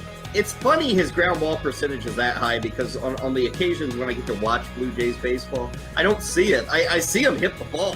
And it's not really grounders. I'm surprised the number is that high. It feels like he stings the baseball, but I guess there's just no lift overall in his game. It's just a little tweak to his swing that could really lead to that growth back toward where he was in the home run column. And I think people, he's done it. This is not hypothetical. He did it 2 years ago, and he's still just 23. Make bets and follow your fantasy team while you buy, sell, and trade collectibles in real time. Only on Better Sports Network. Moose and Keith on Better Sports Network. That's right. Dave Sharapan will join us in about 15 minutes. Can't wait to hear from Swaggy D, Diamond Dave. He is Mark Malusis. I am Keith Arizari. Moose, day 2 of the Sweet 16. Let's hit you. What we're gonna do here is give you a quick breakdown of the first 2 games, then we'll dive in a little bit further. So the first game, #5 San Diego State versus #1 Alabama. 7.5-point favorites. Bama over under at 137. I'm leaning Bama at covering the points at the 7.5. I just think they're clearly the better team. But a lot of people are trying to tell us that San Diego State can battle with Bama. Yeah, because I think they're a physical team, and I don't think they're going to back down to Alabama. Like, I don't think they're going to step on the court, and I don't think the Aztecs are going to fear. We talked about it. Their practices are intense. They play a very physical brand of basketball, very similar in nature when you look at the Houston Cougars and Kelvin Sampson. So I think that's what people are looking at. I think Bama's just from the SEC tournament on, when they made a change to their starting lineup, it's a different team. It just is. Jim Root joined us yesterday, said that by clearly they're the most talented team that's left in the NCAA tournament by far. Don't disagree. You and I both like Alabama to win the championship down in Houston. I could see it being a tighter game. I think as it's gone, Keith, I think people are starting to like Diego State because they're saying, well, it can't just be this easy for Alabama. My answer to that would be, why not? I think they're the best team in the country for a reason. They've got the best player in the country. They've gone through, we've talked about everything off the basketball court. When you look at this team on the court, they've got 3 or 4. I think this is probably a double-digit game in the end. Maybe San Diego State gives them a test in the first half, but in the end, unless Alabama goes ice cold from behind the arc and has a night where they go 5 of 28 from 3, if that happens, yeah, then San Diego State can cover. If that doesn't, I think the Tide roll by 10 plus. I'll give you this. The magic number in this game is 70, as in San Diego State 22-2 this year when they hold their opponents under 70 points. Alabama 29-1 when they score more than 70 points. So mark that number down as something that we pay attention to. Second game of the night, 7:15 p.m. Eastern time. You got number 5 Miami and number 1 Houston. Spread's the same, 7.5. The over-under very similar at 138. This is a scary game for Cougars backers, I believe. Yeah, I like. Give me the U. I'm not even doing that. Give me the U. I like the U plus. Yeah, there you go. I like the U plus the points. I think Houston wins it. The whether or not Sasser is all the way back from that groin issue. Houston, people talked about who they played this year. It's a veteran-laden team. Kelvin Sampson's done an unbelievable job with that program, as is Jim with Miami. You go back-to-back Sweet 16 appearances for the first time in program history. They're a really talented group as well. I think Miami keeps this game within the margin. Yeah, I like Miami plus 7.5. I also think you could look at the over-under in this one and potentially go over. Miami is 16th in America in free throw shooting. They're 18th in field goal percentage. They're 25th in scoring, and on and on and on. They're a high-powered offense. And for the Cougars, they are pretty good defensively and pretty good offensively. So they're kind of one of those neutral teams for both of that. So I think I would lean with you. I think I'd go take Miami with the 7.5 points. And then if you're looking for a total, I would go over, but it wouldn't be my strongest play per se. So those are your first 2 games of the day. We'll double back and give you a little bit more on both of those games. How about the nightcappers? You got Princeton, the darlings of the dance right now, number 15, Jersey's finest, the kids that are playing not on scholarship, just on grants, and they will all be curing diseases and building things for all of us down the road and making this world a better place. These guys will be taking care of me. They will. Like they're going to be literally, but taking care of our society. You know what I mean? You're right. Hey, you never know. You never know. You never know. You're right. And I'm not trying to disparage anything academically at Creighton, because Creighton's a good school as well. But there's a difference here. But you got Princeton, you got Creighton. Creighton, depending on what book you're at, it's around a 9.5, 10-point favorite. The over-under set at 140.5. And I'll tell you this, Moose, both teams average about 76, 77 points per game. So unless you think one of these teams is going to lay the proverbial egg, and I don't really think that's going to happen tonight, I think the over is the play. I think that's the safest play here. Yeah, I like the over. Yeah, I mean, I'm not going to. It's hard to pick against Princeton. It really is. I think Creighton is going to march on to the Elite Eight. I hope Princeton gives a good account of themselves. I think it's amazing when you look at Princeton and we said it, and you said it at the time, Keith, not we. You said it. You made the point. It's not exactly like Princeton played well against Arizona. They didn't. I mean, it's not like they shot lights out. It wasn't one of those games where sometimes you see upsets in the NCAA tournament and the team shoots 50% from 3. like they're 13 of 26, like they can't miss in the second half, like anything they throw up goes in. Like that wasn't happening. It was more of a knock on Arizona, and give Princeton credit for getting themselves to the Sweet 16. I'd be surprised I really would be surprised if they beat Creighton tonight. Creighton started the year as a top 10 team. They're healthy. They can beat you in a lot of different ways. I don't think Princeton's going to be able to match them athletically. I think it's a wonderful story. I'm rooting against the Princeton Tigers, but I think we're going to get Creighton and Alabama in the Elite Eight. You know, and I think the difference between Princeton and like FAU, right, from last night, FAU came out and played poorly early on, but they were playing a Tennessee team that none of us, they can't score, and none of us really believe it. We like talked about it yesterday. They weren't going to blow anybody out. No, it's a great point. I don't mean to interrupt you, Keith, but if FAU played a better offensive team in the first half last night, that would not have been a 5-point game. That would have been probably a 13 or 14-point game at the half. Right, and do they come back from that? I'm not sure Probably they do. Not. And for tonight, for Princeton and for Creighton, I think Creighton's better than Tennessee. I think we both agree on that. So if Princeton comes out and plays, whether it's tight or they struggle, they're not getting the offensive rebounds that they were getting just a week ago in the round of 32 against Missouri, and suddenly they're down by 12 or 14 points, I think it's a wrap. Princeton needs this game to be close. And I'll take you back to my time back at Hofstra when I was hanging out with Joe Gardy and I was the guest kicker. I think I've told the story on the airwaves here.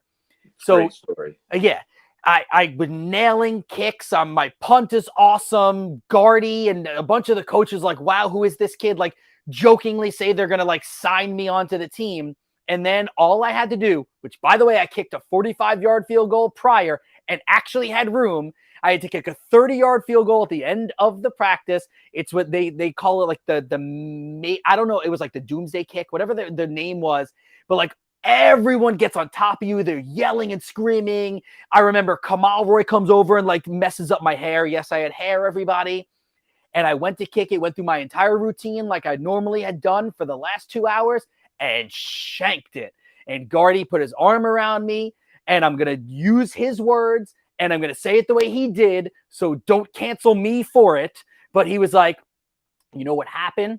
Your sphincter tightened up, Keith, like that. And then I'm like, excuse me, coach. And then he used a curse word to explain what he was talking about. I mean, Joe Gardy was classic.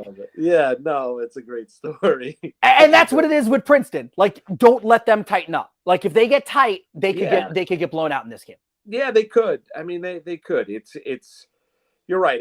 I think there's a reason why Creighton was in the top 10. Now, there's also a reason why Creighton was the seed they were in this tournament, because they weren't healthy the majority of the season. They didn't have the entire group there.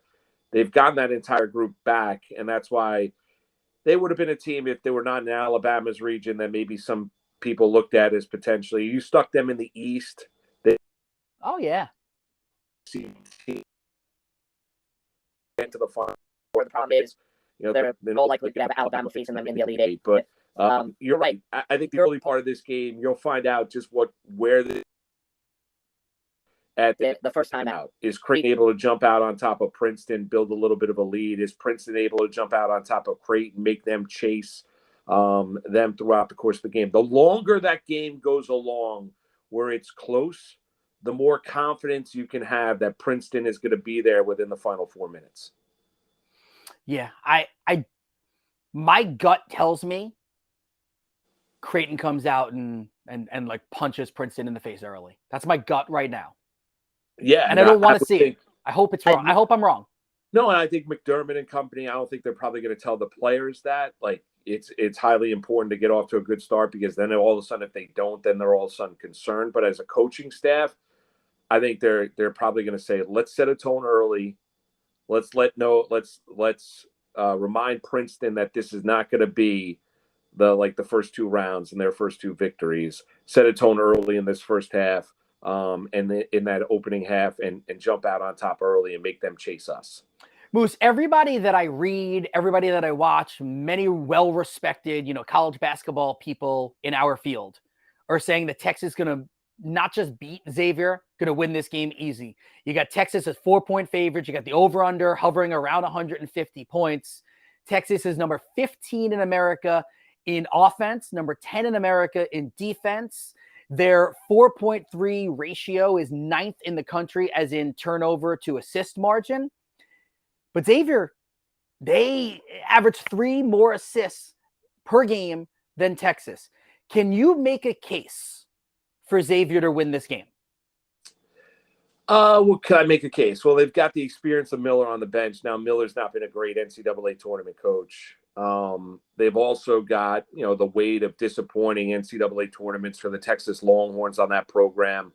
I think talent-wise, it's hard to look at both teams because I do think a lot of that, Keith, is a reaction to Xavier should have lost to McNeese State. Yep. There's people still, you hop on and you talk to people, look at it and be like, I still can't believe McNeese State did not beat Xavier. They should have beat Xavier. There's no way they should have lost that game. And then they played kind of a tired Pitt. Correct. Right. And then you look at Pitt, it was their third game. And listen, I do root, as I mentioned, I'm friends with Tim O'Toole, the associate head coach under Capel at Pitt. So I was rooting for Pitt in that game, but there's limitations to what the Pitt Panthers are and what they could accomplish, and they accomplished all that they could. So I think it's a look back on. A lot of people look at it and said Xavier should have been out of this tournament a couple rounds back, and it's also healthy respect to what Texas is. I think you look at it and say, okay, the experience of Miller against the inexperience of the Texas coach, and maybe the Texas Longhorns are setting everybody up for disappointment, because I think talent-wise, it's difficult to look at the rosters and not look at Texas as clearly the better team. They're better defensively. They've got better guard play. They've gotten healthier as the season's gone along. They've dealt with the distraction of the firing of their head coach, who's now the Ole Miss head coach. So I have a hard time thinking, though, I'm with those. It's not like I don't have a healthy respect for Xavier, but sometimes you look at teams, Keith, in the tournament, and you'd be like, you know what? This is right where, it should end. And I look at it for Xavier as this is where it should end. Unlike, Michigan State, Kansas State, unlike, FAU, Tennessee, based on the matchup, kind of feel that way about Princeton going up against Creighton, feel that way about San Diego State going up against Alabama. Don't feel that way against Miami or Houston. You were on Miami before the start of the tournament. Miami's a really good team. Could they beat the Houston Cougars tonight? Would that be shocking? It would not be shocking if Miami beat Houston tonight. I would be shocked if Xavier beat Texas. I would. I'm trying my best to find ways that Xavier wins this game, right? If you look at numbers too, Xavier is the 6th best shooting team in America, almost 50% this year. They shot about 47% during the tournament, but they have not shot well from long range during the tournament. If this were a close game down the line, maybe the Sean Miller aspect of it, you could potentially lean on that. With all of that, I'm picking Texas to win this game. And you got to find a way, though, right? Yesterday, we missed on the parlay on one leg. So Texas at minus 188 on the money line, not worth it. The 4 or 4.5 points, I'm a little worried about that number, a little bit. 4.5 at minus 105, basically even money. So I think you find a way to do this. If you did Creighton money line, I'm going to pull. What was the over-under you loved? Creighton. I like Creighton and Princeton over-under. I like the over in that game, and I would lean the over in the Miami-Houston game, but it's not a strong play for me. But you like Creighton and Princeton over? Yes. All right, so I'll go with you there. I like the over there. We both like Miami. So Miami plus 7.5. We're going to go over on the Princeton-Creighton game. Take Texas on the money line. And what would happen if we just do Alabama money line? Let's just see. I know it's minus 330, but what does that do? That gets us to plus 627. What's Alabama? Okay, can I ask you just for blank and giggles? What's Alabama if we take them spread? All right. That would get us up to plus 975. So that gets us an extra, 3-1. I do Alabama spread. I would do Alabama spread unless you want to do the opposite and do Alabama money line and Texas spread. Ooh, let me see what that does. So if we do Texas spread and then do Alabama money line instead, where does that put us? Plus 827. So we lose one. We go from 920 to 820 basically. Yeah, I like that. So that would be, let me just recap our pick here. So that would be Alabama money line. Yep. You take Miami plus 7.5. Yep. Got the over in the Princeton-Creighton game of 140.5. Both teams are averaging about 76 points per game. So we're leaning on the fact that Princeton doesn't get drubbed in this one. Right. Princeton's not going to lay an egg. Princeton's not going to Arkansas. Yeah, Princeton can't score 49 points in this game. Princeton, right. There's not going to be a Vegas flu tonight for no Princeton. Vegas flu. And Texas they would win by 4.5, but win by 5. Yeah, I like that. That's our parlay. That would be plus 827. I like that. We should tweet that out. Yeah, so Ernie and Keith, let's put that out there. I'll recap it one more time for everybody out there. What we're leaning right now is we're going to take Bama money line, Miami plus 7.5, Princeton over 140.5, Texas minus 4.5. Yep. Love That's our second day Sweet 16 Moose and Keith parlay. And we were, let's be honest, we were stupid yesterday.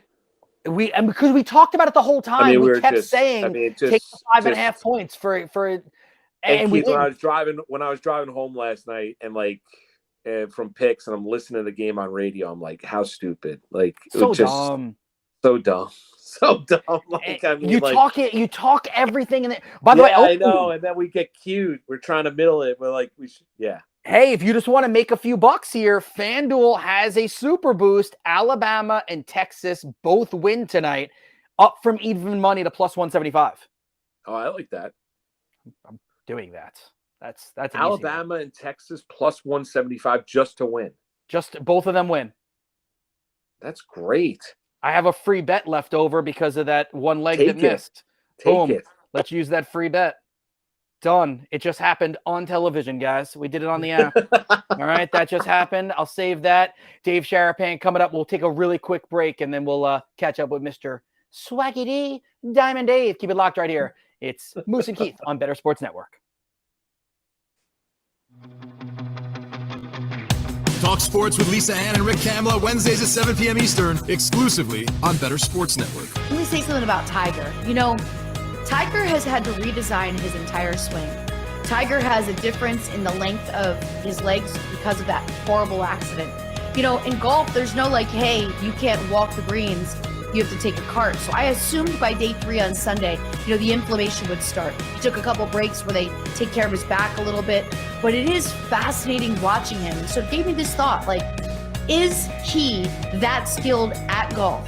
Or is this a mental thing of dedication and determination? He is so dedicated to the sport that no matter what, he's relentless to it. And the dedication and determination goes to the golf, the swing, the playing, the walking, but it goes to his overall health. The average person who doesn't stay in great shape, gets in an accident like that, goes through multiple surgeries, is not recovering and going out there to walk.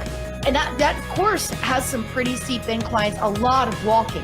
How else can you factor these athletes, the Michael Jordans, the LeBrons, these players that their whole focus is really optimal health, optimal body skills, and then what comes next is being the best at what they do.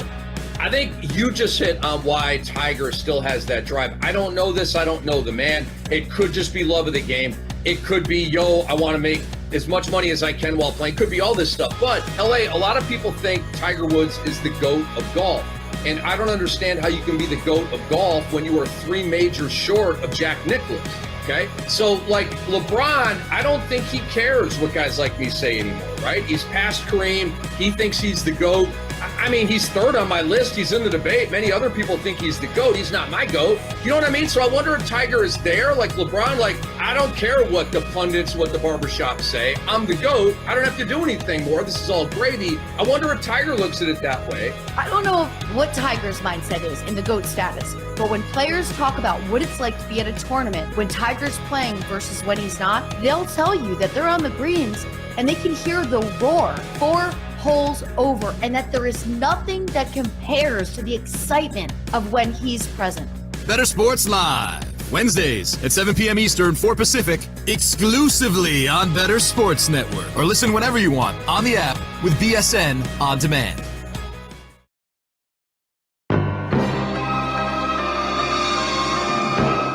Now joining the show, Dave Sharapan. What are you doing? I don't know. I got a baseball. All right. I don't know. I got a baseball. I got a bat. I don't know. I got stuff. I got props. What do you want? What do you want? We got baseball in a week. Like next week when we do this, we'll have had a day of baseball games. I know. Yeah. Do you believe that? No. I do. No. It's crazy props how fast it's all changing. Well, this is, but let's also have the understanding, like, this is the last, like, Keith has got 5 days before or 6 days before the grind begins. Why'd you do that to me? Oh my God. No, I'm just happy What Friday. What What do do you you mean? mean? Because he's What does got that even mean? He's got. What do you mean? He's got this show. Obviously, we do this on a day-to-day basis, but then it really ramps up with MLB Network every day. Yeah. Welcome to my world. I've been doing this for 365. The season never ends. There's 2 off days. Day before the All-Star game and the day after. My wife now gave me like the day before the All-Star game with the home run derby. It's amazing. You Dave, get off days. That's cute. Dave, does your wife give you like pep talks? Like, you know what she just did 5 minutes ago? Is she like, you have to go find more, get more work, you got to do more, you got to get more avenues? I wouldn't call those pep talks. I would definitely not. That was not the word that I was using when I thought of what you said. 5 minutes before, she said, "Don't you have to do that thing with that Keith guy and that moose?" And I said, that moose. This is the way she said it. I said, "These are Hold two on. good guys." She calls me that Keith guy. That's disrespectful. Listen, you've only appeared once or twice on a video call telling me what to do. She likes. And I'm that moose. I'm not even like. Well, I mean, she hasn't met you yet. Although I know, she saw the clip of you on the show yesterday, and she said, "Boy, he seems like a really nice guy." I said, "He really is a nice guy." That's what that is like the ongoing sentiment. Every single time someone finds out that I'm working with Moose and like they see it, oh, he's such a nice guy, right? Yeah. And I'm like, no, he's a jerk. Nah, it's all fake.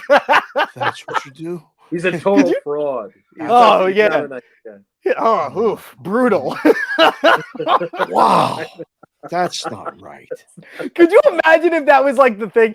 If like Moose, let's imagine Moose isn't here right now. All right, so Dave, imagine that every time Moose is on the air, everyone's like, "Oh my God, he's such a nice guy," and then like it goes off, and he's like a total like bleep. Right. Yeah. That's kind of like what Jessica does with me. Actually, now that you said that, we'll be out, and she'll go, and someone will go, "Boy, Dave's really a nice guy. Like, he's great." And she's like, "Whoa, ho, ho, you don't know. You should really see." Yeah, every time. Like, people are starting to stop us when we're out because of a hat or certain shirt. Yeah. Oh, I saw you on a show, and they'll be like, "Dave, great to see you, man. It's nice. I love the show you do, this, that, whatever. You tell the truth," whatever they come up with. And then they walk away, and she's like, "I can't believe it. You really they believe that?" And I'm like, "Wow, number one fan club right here." She's keeping me Thanks, strong. honey.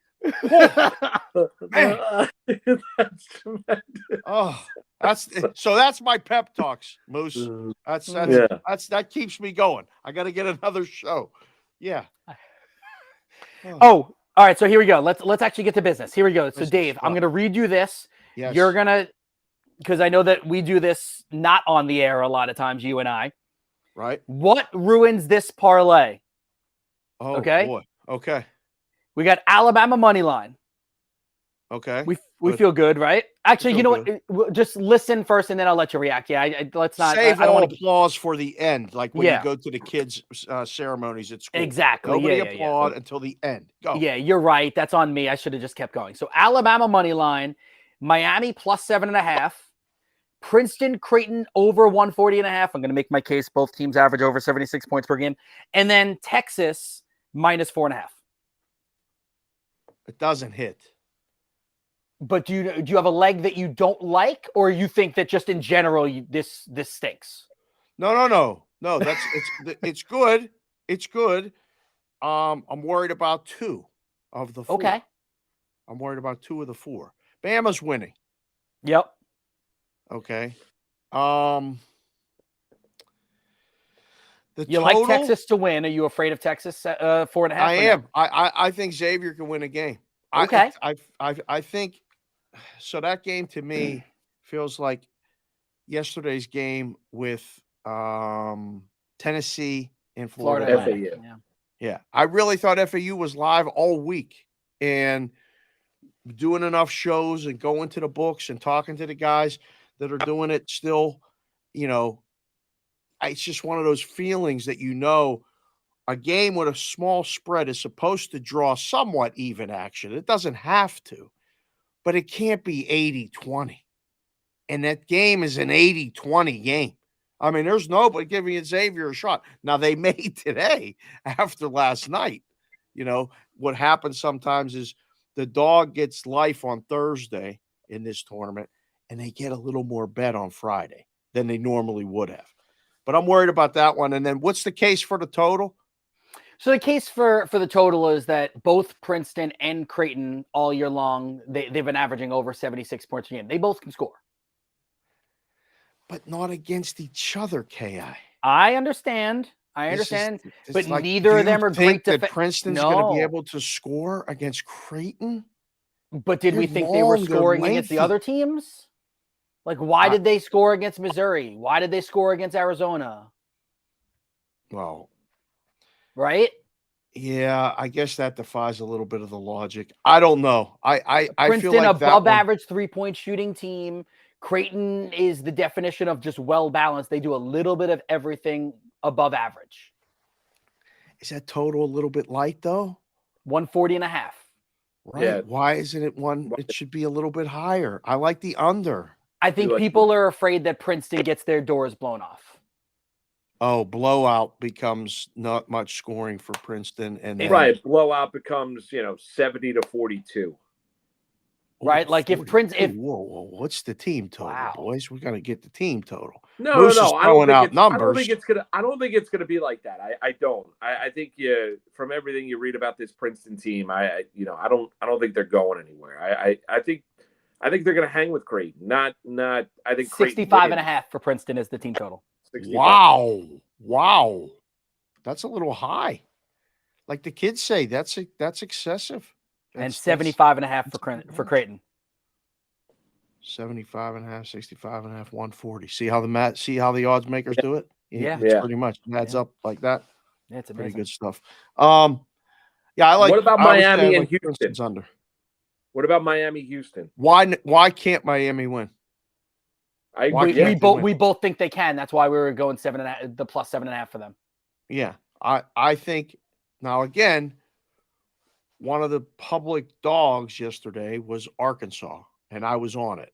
And it was the dead wrong side from 2 minutes in. I was looking at my app going, I better bet Connecticut now. I'm done with that pregame bet. There is no way they have no answer in the middle. Nothing was going to work. And it just got worse and worse and worse and worse and worse.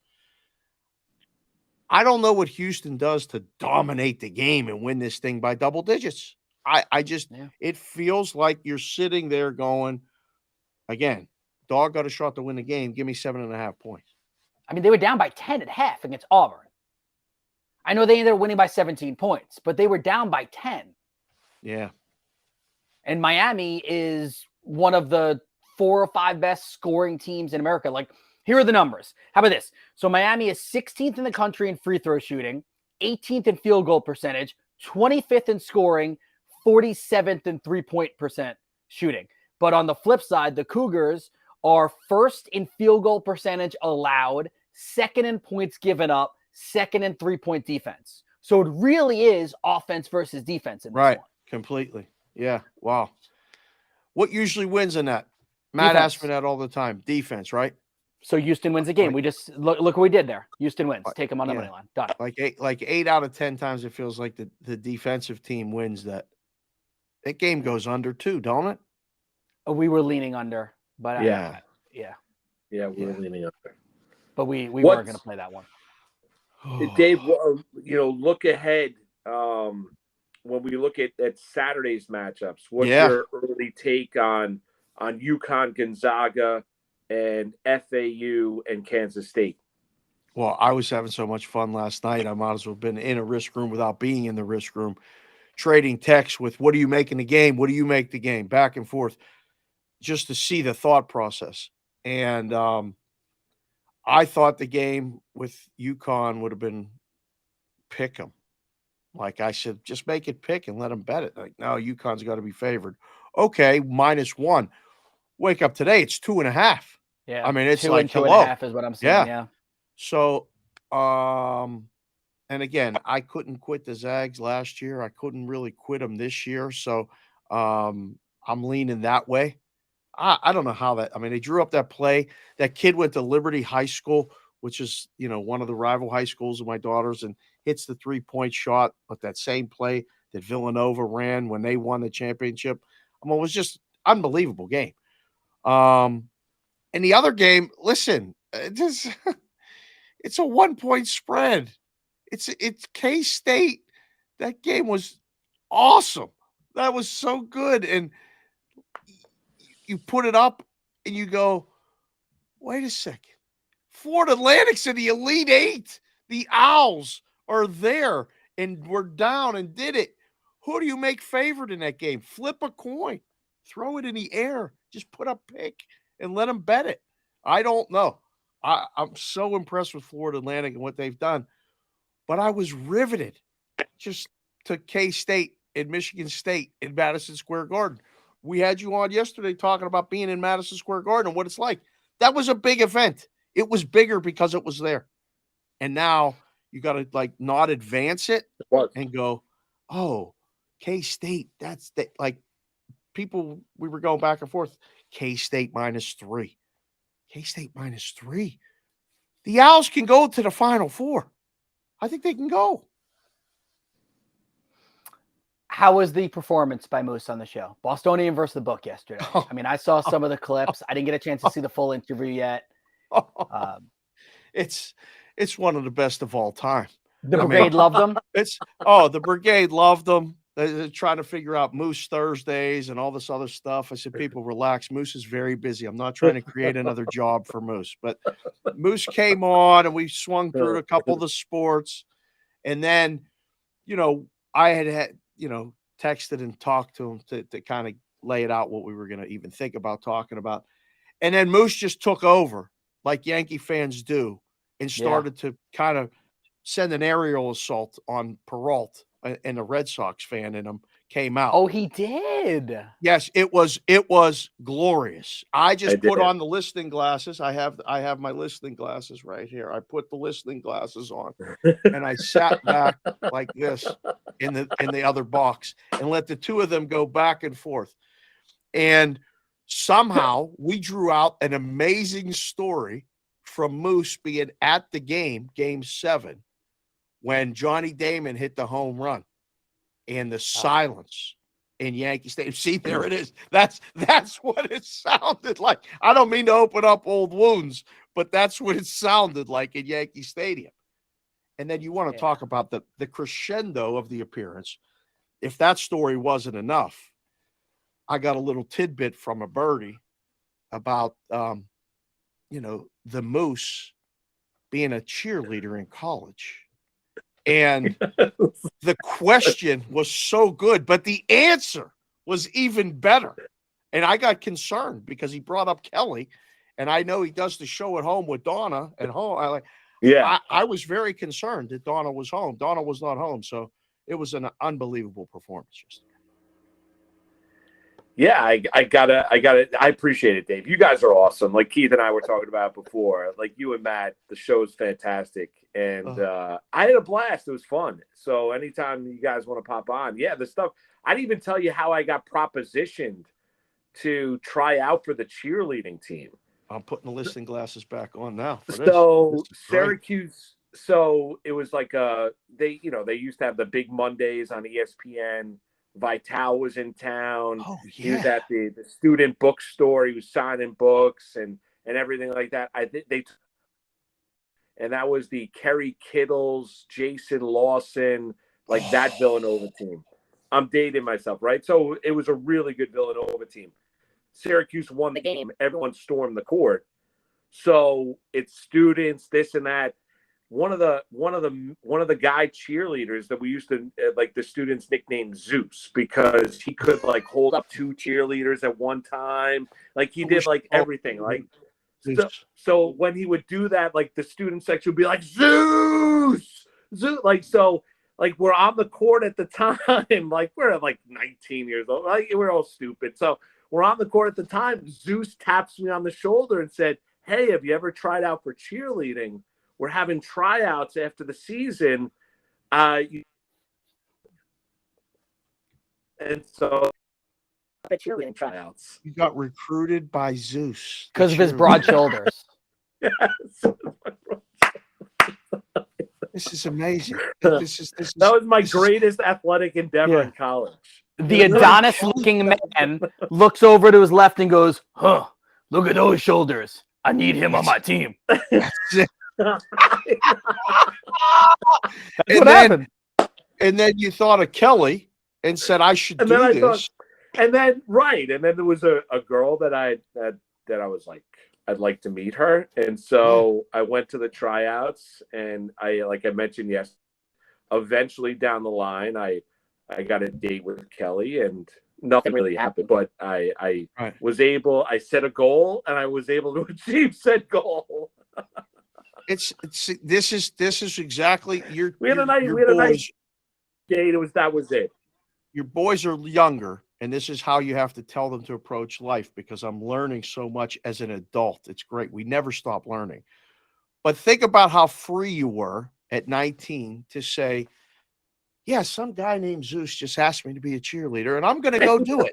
And I'm going to go to the tryout." And like, listen to all of KI stories of all the different things that you tried and did and all these things. You know, like Lou and Linda watch the show. I need more information about Irizarry. We're going to get a little background check on him so we can tell these stories. Because to just say the hell with it and try it, we should maintain that source of energy in life as we get older, and just say the hell with it. Just do it. What's the worst? I got one.